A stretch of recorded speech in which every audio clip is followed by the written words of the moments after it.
अस्सलाम वालेकुम friends, welcome to Urdu novels audio YouTube channel. पेश खिदमत है उर्दू नावल यार दिलबरम। राइटर का नाम राहिला खान। तो आइए नावल शुरू करते हैं। यार दिलबरम किस्त नंबर 21 और 22। रुशाना में भी आपको खाना भी बुला रही है। वो जो एक ही जगह जमी खड़ी थी, उसके सख्ते को मुलाजमा की आवाज़ ने तोड़ा। रुशाना पल में समझ गई थी कि उन्होंने क्यों बुलाया। वो हाँ मैं सारी लाती उसके साथ ही बाहर निकल आए। तुम तैयार हो जाओ। क्यों बेटा? शम्मस को गोली लगी है, उसे तुम्हारी ज़रूरत है। हम तो जा नहीं सकते, पर तुम उसकी बीवी हो, जाओ देखो उसे। गोली? रुशाना को हैरत हुई थी, साथ ही परेशानी। थोड़ी देर पहले बात होने पर शम्मस ने तो ऐसा कुछ नहीं बताया। ओह, तो झूठ बोला है खाना बी से। रुशाना फक्त सोच कर रह गई। वो कह रहा था गोली लगी है और बुखार भी बहुत तेज़ है।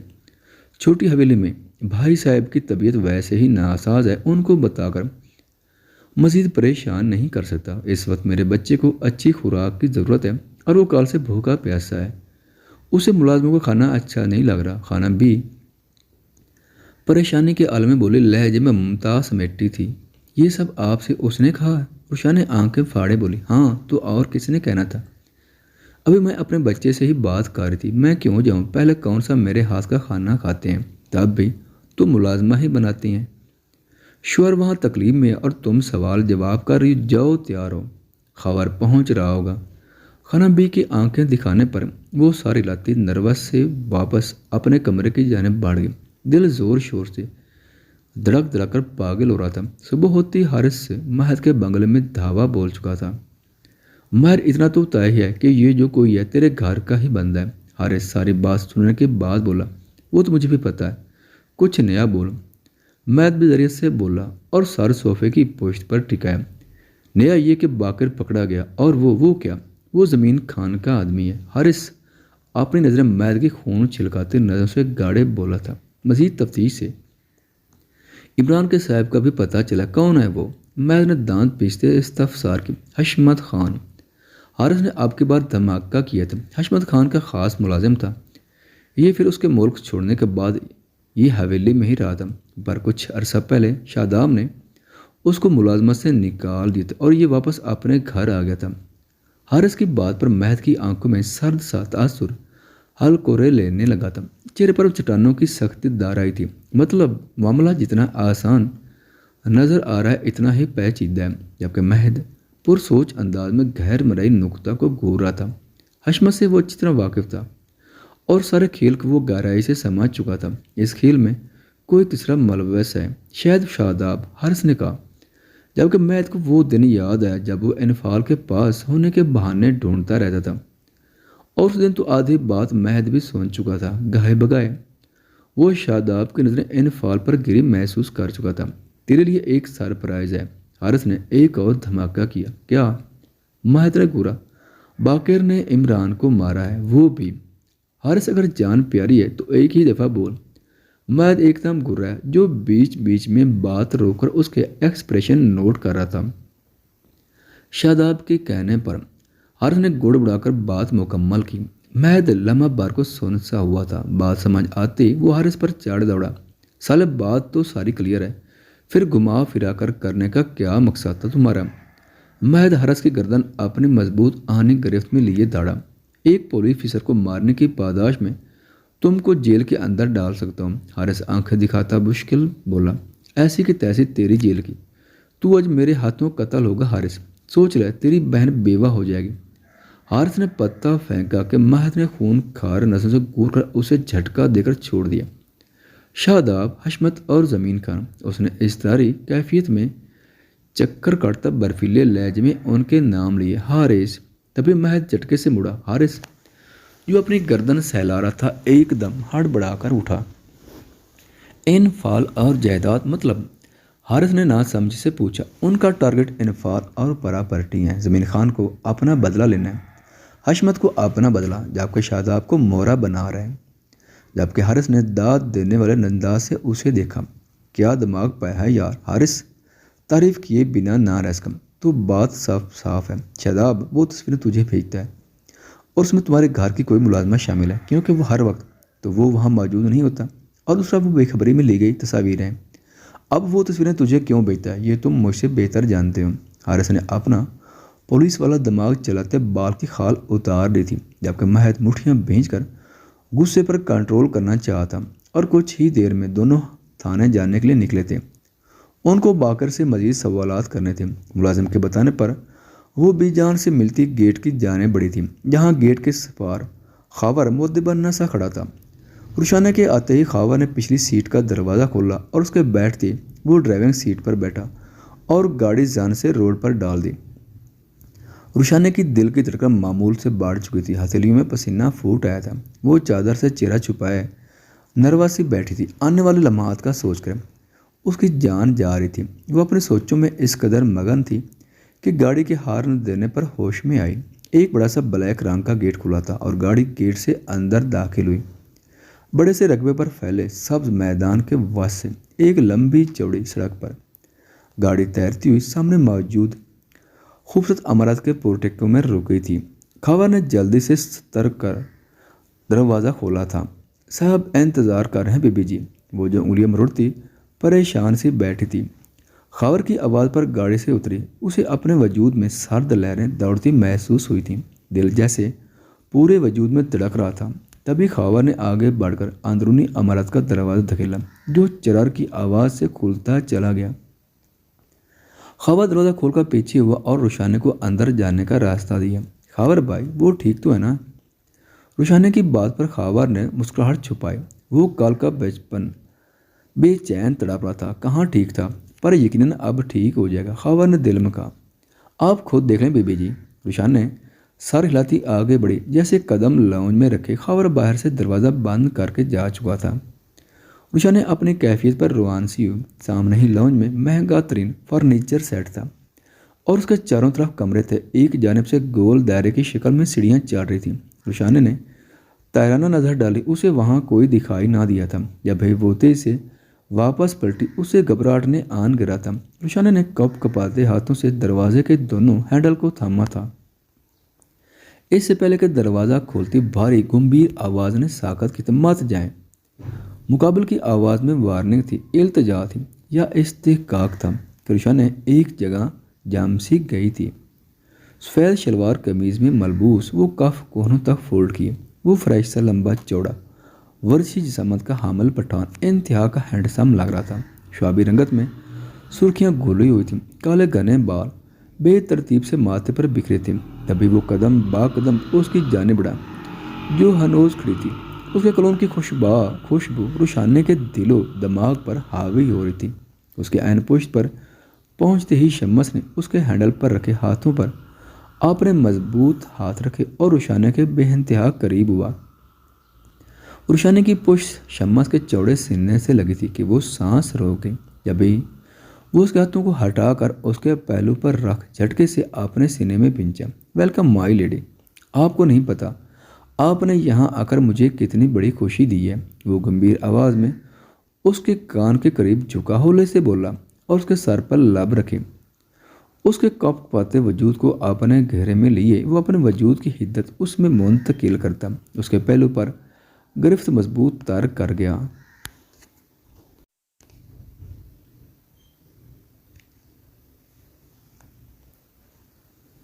گھبرائے مت، تھوڑی سی خدمت کروانے کے لیے آپ کو چرایا ہے، وہ شرط آمیز لہجے میں بولا اور اس کے کندھے پر لب رکھے۔ روشانہ نے گہرا سانس بھرا، تبھی شمس نے اس کو گھما کر رخ اپنی جانب کیا۔ کالی چادر کے حلقے میں اس کی رنگت دمک رہی تھی۔ وہ اس کو دائیں بازو کے حلقے میں لیے صوفے کی جانب بڑھا۔ روشانہ اس کو پہلو میں سمٹی ہوئی دھیرے دھیرے قدم بڑھا رہی تھی۔ شمس نے 2 قدم آگے بڑھا کر ہولے سے اس کی چادر اتاری۔ بلیک پروں کو چھوٹی فراق میں ملبوس، وہ لبوں پر ریڈ لپ گلوز لگائے گھنے بالوں کی آبشار پشت پر کھلی چوڑے، جس کی کچھ لٹیں اس کے چہرے کے گرد تھیں۔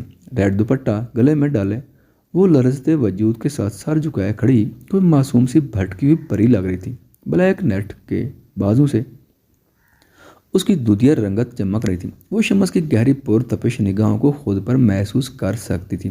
شمس کی استحقاق بھری نگاہیں اس کا جائزہ لے رہی تھیں اور وہ شرم سے سر جھکائے کھڑی تھی۔ آپ کے ارادے بچانے کے کم مارنے کے زیادہ لگ رہے ہیں۔ شمس اپنے دونوں ہاتھ پشت پر باندھے गंभीर सरगोशी नुमा आवाज़ में बोला कि रुशाना ने उलझ कर सर उठाया, उसे देखा और देखती ही रह गई।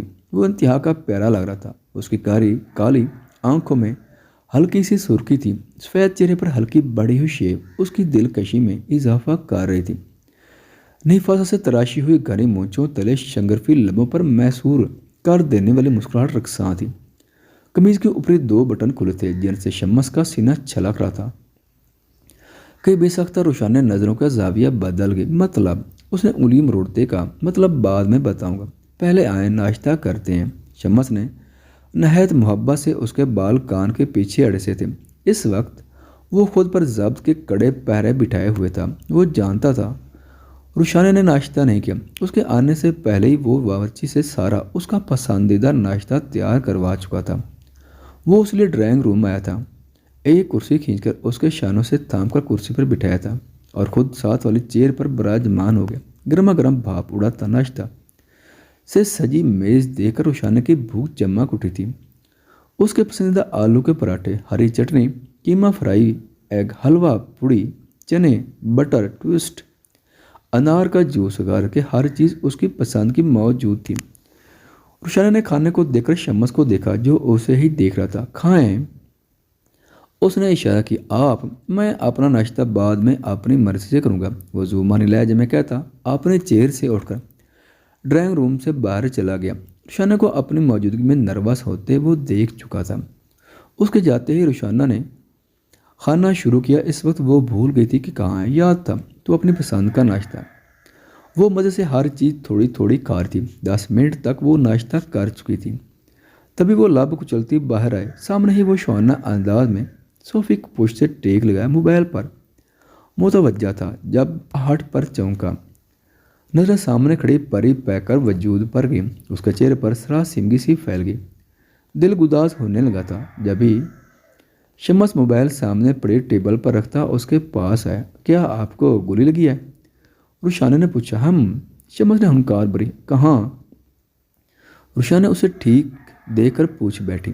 तभी शम्मस ने उसका नाजुक हाथ पकड़कर अपने दिल के मकाम पर रखा। यहाँ लगी है। वो उसके नकूश को दिलचस्पी से देखता बोला, अपने हाथ के नीचे। वो शम्मस के दिल की धड़कन महसूस कर रही थी जो हद दर्जा बढ़ी हुई थी। आप मुझे नाश्ता करवाएं। वो एक हाथ उसकी कमर के गिर्द डाले अपनी जानिब खींचता बोला, क्या खाएंगे आप? रुशाना ने उसके सीने पर हाथ रखकर फासला बनाती बोली, स्ट्रॉबेरी। वो उसके लबों को फोकस किए बोला। इससे पहले कि वो समझ पाती, वो अचानक से उसके सुर्ख लबों पर झुका था। रुशाना ने दहलकर उसका कंधा जकड़ा था जिस पर गोली लगी थी। शम्मस दर्द भुलाए उसके लबों से अपनी प्यास बुझाता मसरूर सा झुका हुआ था। रुशाना ने उसके आने बाजू के सहारे में पीछे को झुकी हुई थी, जबकि शम्मस एक हाथ उसके सर के पीछे रखे उसके लबों पर झुका हुआ था। रुशाना ने शम्मस के बाजू में नढाल सी सांसों के लिए तड़पती उसके कंधे पर दबाव बढ़ाती जा रही थी। शम्मस के लमस में शिद्दत, जनून, तड़प, न जाने क्या क्या था जिसने रुशाना को बुखला कर रख दिया था। उसकी आंखों में नमी उतर आई थी जब ही वो मजामत तार करती उसके कंधों को दोनों हाथों में दबोचे हुए, जबकि शम्मस इर्द गिर्द से बेगाना मसरूर सा झुका खुद को सैराब कर रहा था। फजूखेज लम्हों में शम्मस के लबों दस्त की गुस्ताखियाँ चढ़ती जा रही थीं। कमर पर सरसरती उसकी उंगलियों का लमस और लबों से गर्दन तक सफ़र करते दहकता लमस से रुशाना की सांसें सीने में उलझने लगी थीं। वो गहरे गहरे से सांस भरती उस उफ्तादियत पर बुखलाई हुई थी। उसके रेशमी बाल नीचे की जानिब लहरा रहे थे। वो उसके बाजू के सारे उसके कंधे को जकड़े खड़ी आंखें मेची हुई थी, जबकि शम्मस ने उसके सर के पीछे बालों को हल्का सा झटका देकर उसकी गर्दन पर झुका जा बजा अपना लम्हा छोड़ता अपने तड़प को मिटाने की कोशिश कर रहा था जो कि बढ़ती जा रही थी। उसकी शिद्दतों को सहती वो होश खोने के दर पर थी। शम्मस की बेट की चुभन उसे अपनी गर्दन पर महसूस होती। इससे पहले कि लबों की गुस्ताखियाँ मज़ीद बढ़ती, वो उसके कंधे पर हाथ मारती हकलाते हुए बोली, खान प्लीज़। रुशाना की भीगी आवाज़ पर शम्मस ने अपना चेहरा उसकी गर्दन से निकाला और मखमूर निगाहों से उसे देखा। उसकी आंखों में खुमार की सुर्खी देकर रुशाना की आंखों में आंसू जमा होने लगे। तभी शम्मस ने उसे खींचकर अपने सीने से लगाया آنسو کیوں میری جان، میں نے فقط اپنا ناشتہ کیا ہے جو کہ آپ نے ٹھیک سے کرنے نہیں دیا۔ شمس اس کے بال سہلاتا جذبات سے بوجھل آواز میں بولا، مجھے ڈر لگ رہا ہے، آپ بہت خراب ہیں۔ میری سانسیں بند ہو رہی تھی، مجھے لگا میں مر جاؤں گی۔ وہ تڑپ کر کہتی اس کے سینے میں منہ چھپائے بولی۔ اس کی شدتوں کی چھوٹی سی رمق پر گھبرا اٹھی تھی۔ لگ رہا ہے آپ بہت خراب ہیں، میری سانسیں بند ہو رہی تھی، مجھے لگا میں مر جاؤں گی۔ وہ تڑپ کر کہتی اس کے سینے میں منہ چھپائے بولی۔ اس کی شدتوں کی چھوٹی سی رمق پر گھبرا اٹھی تھی۔ مرنے نہیں دوں گا، پر آپ کی سانسیں اپنی سانسوں میں قید کر کے آپ کی اور اپنی دھڑکن ایک کرنا چاہتا ہوں۔ وہ اس کو زور سے کھود میں بھینچے بولا کہ روشانے کو اپنی پسلیاں ٹوٹتی محسوس ہوئیں۔ تب روشانے کو اپنے ہاتھ پر کچھ گیلا گیلا محسوس ہوا۔ اس نے سر اٹھا کر دیکھا تو شمس کے سفید قمیض کی بازو پر جاب جا خون لگا تھا۔ آہ، خون! روشانے کی ہلکی سی چیخ نکلی۔ شمس جو درد کو ضبط کیے روشانے کو کھود میں بھینچے کھڑا تھا، اس کی چیخ پر اپنے کندھے کو دیکھا جہاں سے خون پٹی ہونے کے باوجود دباؤ کے تحت اس کی شرٹ کو رنگ چکا تھا۔ روشانے آنکھیں پھاڑے دیکھ رہی تھی۔ تبھی اپنی حرکت یاد آتے پھوٹ پھوٹ کر رو دی، سوری خان، سوری، یہ میری وجہ سے ہوا ہے، مجھے پتہ نہیں چلا۔ وہ روتی ہوئی مسلسل سوری کرتی اس کے کندھے کو دیکھ رہی تھی۔ شش، ریلیکس، کچھ نہیں ہوا۔ شمس اس کا چہرہ ہاتھوں کے پیالے میں بھرے اس کی بھیگی آنکھوں میں اپنی گہری کالی آنکھیں گاڑے بولا، نہیں، وہ خون، آپ کو گولی لگی اور میں… وہ شرمندہ سی بات ادھوری چھڑکا اس کے سینے سے لگی۔ روشانے مات روئے، کچھ نہیں ہوا، میں ٹھیک ہوں، بس چھوٹا سا زخم ہے۔ وہ اسے پچکارتے بولا اور اسے اپنے ساتھ لیے کمرے کی جانب بڑھا کہ روشانے نے قدم روک لیے۔ شمس نے ایبرو جھکائے گویا رکنے کی وجہ جاننا چاہی۔ مجھے نہیں جاننا، وہ سوسو کرتی بولی، تو کیا اکیلے ادھر بیٹھی رہو گی جبکہ مجھے ضرورت آپ کی؟ شمس کی زبانی بات پر اس کو اپنے وجود سے آگ نکلتی محسوس ہوئی تھی۔ چہرہ تپ پر بھاپ چھوڑنے لگا تھا۔ تبھی اس کے ہاتھ تھامے بغیر اس کی سونے کمرے میں آیا اور اسے آرام سے بیڈ پر بٹھا کر اس کے آنسو لبوں سے چونے۔ ان آنکھوں پر ظلم کیوں کر میری جان، رونا بند کریں ورنہ سزا ملے گی آپ کو۔ وہ اس کے بال سہلاتا اٹھا اور ڈریسنگ روم سے فرسٹ ایڈ باکس لیے ڈریس مرر کے سامنے آیا۔ روشانے دم دم سادے اسے دیکھ رہی تھی، جو لب بھینچے قمیض کے بٹن کھولتا اسے نکال چکا تھا۔ شمس کی چوڑی پشت روشانے کی جانب تھی۔ بے ساختہ روشانے نے حلق تر کیا اور نظریں پھیر لی۔ شمس نے نظریں اٹھا کر مرر سے اسے دیکھا، جو سرخ چہرہ لیے نگاہیں چراتی اس کے دل میں اتار رہی تھی۔ اس کے لب مسکراہٹ میں ڈھلے تھے، ادھر آئیں، جبکہ روشانے فٹ سے اپنی جگہ سے اٹھی تھی۔ میں… جی آپ… وہ اپنے خون آلود بینڈیج اتارتا مصروف سا بولا۔ روشانے کی نظریں اسی جانب ٹکی تھی۔ وہ لرزتے قدم بڑھاتی اس کے پاس آئی۔ جب نظر زخم پر پڑی، بے ساختہ آنکھوں میں پانی اتر آیا۔ خبردار اب روئیں تو بینڈیج کریں میری۔ وہ اس کو دیکھ گمبھیر روبدار آواز میں بولا کہ روشانے سرخ چہرہ لیے لب پینچے دھڑکتے دل سے آگے بڑھی اور کاٹن پر ڈیٹول لگا کر سارا خون صاف کر کے زخم پر پیوڈیل لگا کر وہ لرزتے ہاتھوں سے پٹی کرنے لگی۔ اس طرح شمس بنا پلک جھپکائے اس کے چہرے کے نقوش کو نہار رہا تھا۔ روشانے نفاس سے پٹی کر کے پیچھے اور گہرا سانس بھرا۔ شمس کی قربت میں اس کی سانسیں ڈگ بگانے لگتی تھیں۔ اوپر سے وہ اس کے بے انتہا قریب شرٹ لیس وسیع مضبوط توانا سینہ لیے کھڑا روشانے کے لیے امتحان بنا کھڑا تھا کہ اسے اپنے وجود میں سرد لہریں دوڑتی محسوس ہوئی تھی۔ دل گویا ہاتھوں میں دھڑکتا محسوس ہو رہا تھا۔ ہو گئی، وہ اس کی خود پر جمی دیکھ مدھم آواز میں بولی، ہم کپڑے نکالیں میرے، بلیک ڈریس نکالیے گا۔ وہ اس کو ہنوز لو رتی نگاہوں سے دیکھتا بولا، جبکہ روشانہ تیز سے سار ہلاتی ساری چیزیں سمیٹ کر اس کی نگاہوں سے چھپنے کے لیے ڈریسنگ روم میں بند ہو گئی اور شمس مسکراتا واش روم میں چلا گیا۔ روشانہ نے دھڑکتے دل سے وارڈروب کھولی اور اس میں سے ہینگ کیا بلیک سوٹ نکالا۔ اس کی حالت گویا یوں تھی جیسے ابھی زمین بوس ہو جائے گی۔ شمس کا استحقاق بھرا لہجہ اسے اپنے کام کہنا روشانہ کے دل کی دنیا میں اتھل پتھل کر گیا تھا۔ وہ شمس کا سوٹ نکال کر اسے بیڈ پر رکھتے جلدی سے باہر نکل گئے۔ کچھ دیر بعد وہ فریش سا بلیک ٹراؤزر میں باہر آیا۔ کمرے میں تیرانہ نگاہ ڈال کر وہ ڈریس لے کر ڈریسنگ روم میں بند ہو گیا۔ 20 منٹ بعد रुशा ने ट्रे में सूप रखे छोटे छोटे कदम लेते कमरे में आए, जहाँ सामने ही वो बेड पर नीम दराज आंखें मूंदे लेटा उसी के इंतज़ार में था। कहाँ थी आप? वो हनूज आंखें मूंदे गंभीर आवाज़ में बोला कि रुशाने ने दिल ने बीट मिस की थी, सूप बनाने गई थी। रुशान ने उसे देखकर बोले, जो ब्लैक ड्रेस में पहले से भी ज़्यादा खूबसूरत लग रहा था। सूप नहीं पीऊँगा मैं। वो आंखें खोलो उसको दिखता बोला, जो सरापा क़यामत बनी खड़ी थी। क्या खाना? मैं वो बना रही थी। रुशा ने उसे देख कर पूछा, आप बस मेरे पास आएँ। वो बोझल आवाज़ में बोलकर रुशाने को कप कपाने पर मजबूर कर गया। आपने नाश्ता नहीं किया, सूप भी नहीं पी रहे, तबीयत ख़राब हो जाएगी। वो फिक्रमंदाना आवाज़ में बोली और ट्रे उठाया उसके पास है। प्लीज़ थोड़ा सा पी ले, इस वक्त मेरा जूस पीने का मन और आप सूप पिला रहे।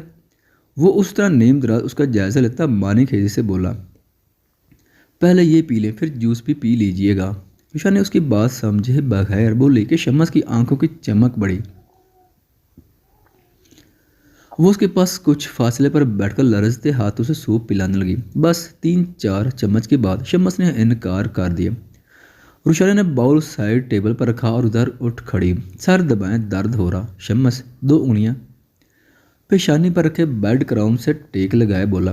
जबकि रुशाना ने हाँ में सर हिलाती उसके करीब बैठी और अपने नाजुक हाथों से सर दबाने लगी। कुछ तवक्कुफ के बाद शम्स ने उसकी कमर में हाथ डालकर उसे अपनी जानिब खींचा था कि वो तवज़ुन बरकरार ना रखती शम्स के सीने पर गिरी। रुशाने ने हैरत से फटी आंखों से सर उठाकर उसे देखा, जिसकी आंखों में छलकते तगाज़ों पर रुशाने की रीढ़ की हड्डी में सनसनाहट सी दौड़ गई थी।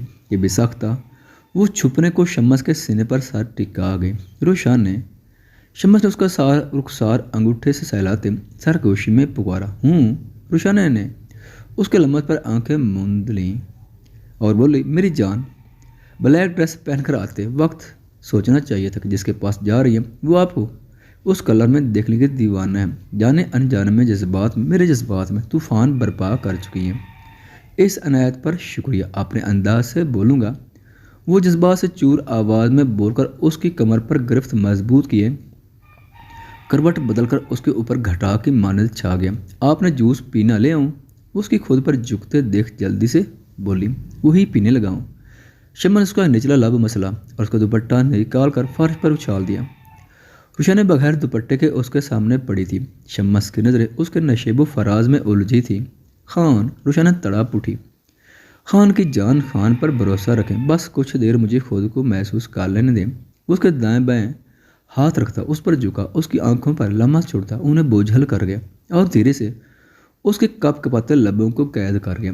रफ्ता रफ्ता उसकी गिरफ्त मजबूत होती जा रही थी। वो दीवानावार उस पर झुका, उसको कमर से थामकर आपने बेइंतहा नज़दीक कर चुका था। रुशाने ने उसके सीने पर हाथ रखकर पीछे करने की कोशिश की, पर नाकाम ठहरी।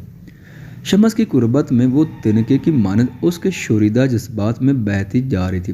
थक हार कर वो ज़मज़ाहमत करती उसकी पुश्त पर हाथ बांध चुकी थी। रुशाने की पेशकदमी ने शम्स के जज्बात को मज़ीद हवा दी थी कि वो दीवाना वार उसके लबों पर शिरतें लुटाकर उसके नकूश को छूता, उन्हें मुतबर करता चला गया। रुशाना तेज़ तेज़ सांस लेती उसकी पुश्त पर गिरफ्त मजबूत कर गई। शम्स उसकी सांसों में गहरा सांस भरकर उन्हें खुद में उतारता उसकी गर्दन पर झुका। शम्स का एक हाथ रुशाने के बालों में उलझा था, जबकि दूसरा पेट पर रेंग रहा था। जान तो ताब निकली जब शम्स के लब अपने दिल के मकाम पर महसूस हुए थे, इससे पहले कि उसके लबों की गुस्ताखियाँ हर हद पार करती। रुशाने झटके से करवट बदल गई। रूम की फिजा में दोनों की फूली सांसों का शोर गूंज रहा था। वो लरजते वजूद बेतरतीब लिबास में उसकी जानिब पुश की लेटी अपनी सांसों को हमवार कर रही थी। जब ये शम्स उसके बिल्कुल करीब हुआ और उसके कमर में बाजू डालकर उसे अपनी जानिब खींचा, रुशाने का सर उसके जख्मी शाने से टकराया। आह खान, आपका बाजू। रुशाने ने तड़प उठी थी। आप क्यों खुद को बेसकून कर रहे हैं? वो परेशानी से गोया हुई और उठना चाह कि शम्स करवट के बाल लेटकर उसे खींचकर अपने सीने में भिंची उसके कान के ऊपर झोंककर बोझल आवाज़ में सरगोशी की। आपकी मौजूदगी मेरे लिए सुकून का बायस है रुशाने, और आपसे दूरी अजहाब है। खान, मुझे घर जाना है। रुशाने उसके सीने में मुँह छुपाए उसकी शिद्दतों से घबराती बोली, अभी जाने का मत बोलें मेरी जान, दिल नहीं कर रहा आपको भेजने का, इधर ही रह जाए। میرے پاس۔ وہ اس کی گردن میں چہرہ چھپائے اپنی بیٹھ سہلاتا مخمور آواز میں بولا اور ایک بار پھر سے من مانیوں پر اتر آیا، آپ کے بال بہت خوبصورت ہیں۔ اس کے بالوں میں گہرا سانس بھرتا بولا، آپ کی آنکھیں مجھے بہت پسند ہیں۔ وہ آنکھوں پر جھکا اور ان پر محبت کی مہر ثابت کی۔ آپ کے گلابی رخسار مجھے اٹریکٹ کرتے ہیں۔ دل ان ملائم رخساروں کی نرماہٹ محسوس کرنے کے لیے مچل اٹھتا ہے۔ اب کی بار رخساروں پر اپنی گال سہلائے کہ بیڑ کی زبان پر روشانہ کے منہ سے سسکی سی نکلی، آپ کی ناک چھوٹی سی ناک بہت پیاری ہے۔ اب کی بات ناک کو چھوا، آپ کے لب جن کی تشنگی کا اڈکٹ ہو چکا ہوں، ان کو دیکھ حلق میں کانٹے چبھنے لگتے ہیں۔ ان کو دیکھ کر میری پیاس بڑھ جاتی ہے، کہتی اس نے دھیرے سے لبوں کو چھوا تھا۔ اتنے میں ہی روشانے کا وجود سرد پڑنے لگا تھا کہ شمس نے اس کے ماتھے پر لب رکھے، سو جائیں کچھ دیر۔ وہ سرکش جذبوں پر باندھے اس کے کندھے پر لب رکھتا پیچھے ہوا اور دونوں پر کمبل ڈالے اس کے پہلوں میں بازو لپیٹے۔ مجھے جاننا ہے، وہ بکھرتی سانسوں کے مابین بولی۔ کچھ دیر تک ابھی نہیں، وہ گھمیر آواز میں بول کر اس کا سر سینے پر رکھے آنکھیں موند گیا۔ وہ روشنے کی دھڑکنوں کو بخوبی سن رہا تھا۔ کمرے کی خاموشی میں دونوں کی دھڑکنیں ایک ہی لے پر دھڑک رہی تھیں۔ سو جائیں روشنے، ورنہ میرے منہ ظہور جذبات روک نہیں پائیں گی۔ شمس کی زو مانی بات پر روشنے آنکھیں میچ گئی۔ خان۔ کچھ دیر بعد اس کی دھیمی آواز گونجی، خان کی جان۔ شمس نے اس کے سر پر لب رکھے اسی کے انداز میں جواب دیا، مجھے نیند نہیں آ رہی۔ وہ معصومیت سے بولی، روشنے اگر گھر جانا چاہتے تو پہلے مجھے سلائیں، کیونکہ میرے جاگتے ہوئے تو میں کبھی نہیں جانے دوں گا۔ وہ اس کی کمر پر دباؤ بڑھاتا اس کی کان پٹی پر لب رکھے بولا۔ جب ہی روشنے گہرا سانس بھر کر اٹھی اور اس کا حصار ہٹاتے بیڈ پر بیٹھی اور شمس کی جانب دیکھا۔ شمس نے مسکرا کر اپنا سر اس کی گود میں رکھا اور آنکھیں موند لیں۔ روشنے کی ملائم انگلیاں اس کے بالوں کی جڑیں سہلانے لگی۔ شمس کو روشنے کے قریب اتنا سکون مل رہا تھا کہ کل کی ساری فرسٹریشن جاتی رہی تھی اور وہ اس کی قربت میں سکون سے آنکھیں موندے لیٹا ہوا تھا۔ روشنے کی والہانہ نظریں شمس کے سبھی چہرے پر جمی تھیں۔ کچھ دیر بعد اس کے سونے کا خیال کرتی وہ اس پر جھکی اور شمس کی پیشانی پر ننھا منا سا بوسہ دیا۔ بہت تانگ کرتے ہیں آپ، وہ اس کے کان میں سرگوشی میں بول کر دوری۔ اس نے نہایت احتیاط سے اس کا سر گود سے ہٹا کر تکیے پر رکھا اور اس پر کمبل درست کرتی اٹھی۔ نیچے سے اپنا دوپٹہ اٹھا کر وہ مرر کے سامنے آئی اور اپنا بکھرا حلیہ درست کرتی محبت بھری نظریں شمس پر ڈالتی باہر نکل گئی۔ شمس نے آنکھیں کھول کر مسکراتی نظروں سے اسے جاتے دیکھا اور فون اٹھا کر خاور کو بحفاظت روشنے کو حویلی چھوڑ آنے کا حکم صادر کیا۔ اب اسے تھک گئی ہے، جبکہ میں تو آپ کو تانگ کرنے کی ہر حدیں پار کرنا چاہتا ہوں۔ Wait for over golden night my lady.